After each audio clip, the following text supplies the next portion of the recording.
Bonsoir. Allô, bonsoir. Donc on est dans un nouveau projet de Carlos Ferreira. Ça, c'est le F-Bar. Oui, nous sommes au fait au quartier du spectacle, donc où je suis installé ainsi que mon confrère Norman Laprise sur cette place qui est collée à Place des Arts qui s'appelle le F-Bar. Donc c'est un concept autour de la cuisine portugaise. C'est un concept très moderne qui est très agencé, adapté au quartier.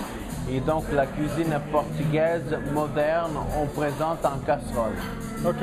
Et donc le défi ici, c'était de trouver une cuisine qui s'adapte avec la clientèle qui vient voir un spectacle ou avant ou après.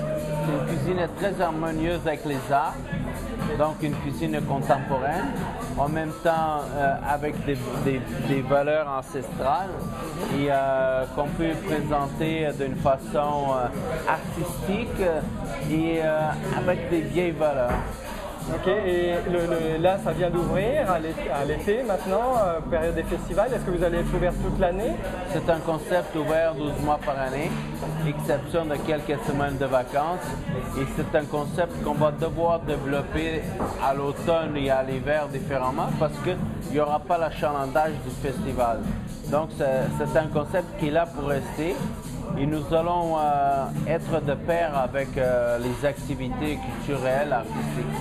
Et donc vous avez un menu du midi qui est un menu abordable, je dirais, pour venir manger un repas rapidement, mais de qualité. Absolument. D'abord, vous avez des plats qui varient à tout prix de 12, 14, 20 $, mais aussi vous mangez pour moins de 20 $ pour le lunch. Puisqu'ici, nous nous trouvons dans un quartier aussi où tous les bureaux du gouvernement y sont, autant de paliers fédéral que provincial. Et donc, ces gens-là sortent pour manger. Il y a un manque de restauration dans le quartier. Et nous travaillons actuellement déjà avec ces gens-là. Ok, et puis là, c'est le moment d'en profiter. Il y a une belle terrasse. On peut venir manger le soir tranquillement. Il y a les fontaines qui s'en viennent. Donc, c'est vraiment le cadre idéal pour passer un bon temps. C'est vraiment un quartier artistique. Et d'autant plus avec les shows d'eau que nous retrouvons devant, qui va avoir lieu en collaboration avec le Cirque Soleil en mois d'août. C'est vraiment un lieu pour se venir se détendre à l'heure de lunch, manger une salade, manger un morceau de pain avec de l'huile d'olive, une bière ou un verre de vin. C'est sans prétention, il n'y a pas d'obligation de consommation. Les gens viennent pour un verre ou viennent pour un repas. Ils sont vraiment bienvenus. Bonjour. Bonjour. On est où ici? On est dans un bunker. On est dans la cuisine du F-Bar, cuisine qui a été en sous-sol. On est des locaux un peu étroits, donc on a aménagé la cuisine en sous-sol pour... En fait, on n'avait pas bien le choix, quoi. Ok, donc au-dessus, c'est le restaurant, c'est ça? C'est le F-Bar avec exactement. La place des festivals, c'est ça? Exactement, au-dessus le restaurant qui donne sur la place, un lieu très ouvert. Ok, et vous êtes le chef de cuisine? Le chef, oui, ici. Ouais. Ok, c'est votre nom? Mon nom, Gilles Herzog. Ok. Et donc, qu'est-ce qu'on mange au F-Bar? Qu'est-ce qu'on peut y trouver? F-Bar, cuisine, on va dire, bistrot contemporain, avec des touches portugaises, parce que le patron est portugais, Carlos Ferreira. Et moi, je ne suis pas du tout portugais, mais en même temps, j'ai pris des produits un petit peu portugais que j'ai intégrés à ma cuisine. Donc, on va dire une cuisine portugaise, mais un peu moderne dans les produits et dans l'approche.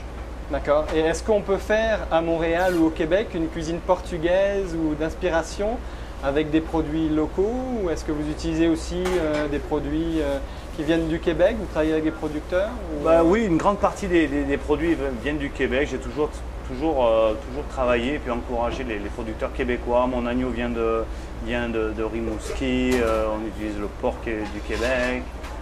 Tous mes petits producteurs aussi de fruits et légumes viennent d'ici. Mais en même temps, j'ai intégré avec des produits québécois, des produits portugais, comme la sardine, les pâtes de coin, les pâtes de piment portugaises. En fait, on a fait un mélange des deux, quoi. C'est ce qui est important. Ok, et donc si on vient manger ici, est-ce que vous avez vraiment le plat qui pourrait être l'emblème du restaurant, ou c'est toute la carte? Ce que j'ai apprécié, c'était le côté cassolette ou casserole. Exactement. Qui est servi comme ça. Est-ce que c'est la marque du restaurant? C'est ce que vous voulez? Ouais, c'est un petit peu l'idée. On voulait créer une convivialité autour de la table, donc les cocottes c'était sympa. le mélange, la chaleur, ça crée un peu de chaleur dans un lieu qui est vraiment, on va dire, très épuré, très clair, parce que c'est que de la vitre. Donc on voulait amener un petit peu de chaleur avec les cocottes et créer cette convivialité autour de la table, autour des gens. Ok, dans la cuisine, il y a eu beaucoup le côté mélange terre et mer. Est-ce que c'est quelque chose que vous recherchez, que vous avez recherché? J'ai mangé de l'agneau, donc qui vient du Québec, avec de la sardine. C'est un mélange. Voilà, ben ça c'est le plat vraiment qui représente un peu notre cuisine, quoi. La viande québécoise avec les sardines portugaises. Moi j'aime beaucoup depuis toujours le mélange terre et mer justement. J'adore l'association. Comme on fait aussi un plat qui est en train de se dessiner aussi comme un plat fétiche de la maison, c'est le poulet grillé à la portugaise. Et j'ai intégré des calmars cuits fondants avec un petit ragoût de lentilles et un jus calmar et poulet. Et, ça aussi c'est un plat qui plaît beaucoup. C'est ça, le calamar est incroyable. Enfin, j'imagine que vous avez une recette secrète. C'est quelque chose qui est plutôt habituellement caoutchouteux ou un peu dur, alors que là il est littéralement fondant. Ouais, parce qu'en fait on le cuit à basse température, on le braise longtemps. Moi je le cuis vraiment, c'est un petit peu comme confit avec du vin blanc, du sucre. On le braise pendant 4-5 heures, ça dépend du calmar qu'on utilise, mais ça prend à peu près entre 3 et 5 heures pour vraiment trouver cette texture un petit peu fondante et en même temps ça rappelle la texture de la viande, c'est un peu viandeux comme produit. Et ça vous vient d'où cette inspiration ou cette recette? Est-ce que c'est quelque chose que vous avez pris au cours de votre cursus? Parce que vous étiez avant à Laval, vous avez travaillé aussi en France. Ouais, j'ai tourné un petit peu de partout. Puis au début, il y a un grand chef français qui disait pendant 10 ans on étudie la cuisine, puis après on fait notre cuisine. Et puis c'est un petit peu ça, quoi. Je m'amuse, j'aime beaucoup toutes ces associations. On apprend les meilleures choses avec les meilleurs chefs avec qui on a pu travailler, puis après on s'adapte et on fait notre cuisine avec ça. Et ici, est-ce que c'est une carte permanente ou est-ce que c'est une carte que vous envisagez de changer selon les saisons, ou ça va vraiment être quelque chose pour lequel les gens vont pouvoir revenir? S'ils aiment l'agneau et la sardine, c'est quelque chose qui va être là longtemps? Je pense que maintenant on est obligé un petit peu de garder des plats emblématiques. Les gens viennent chercher ce qu'ils ont aimé.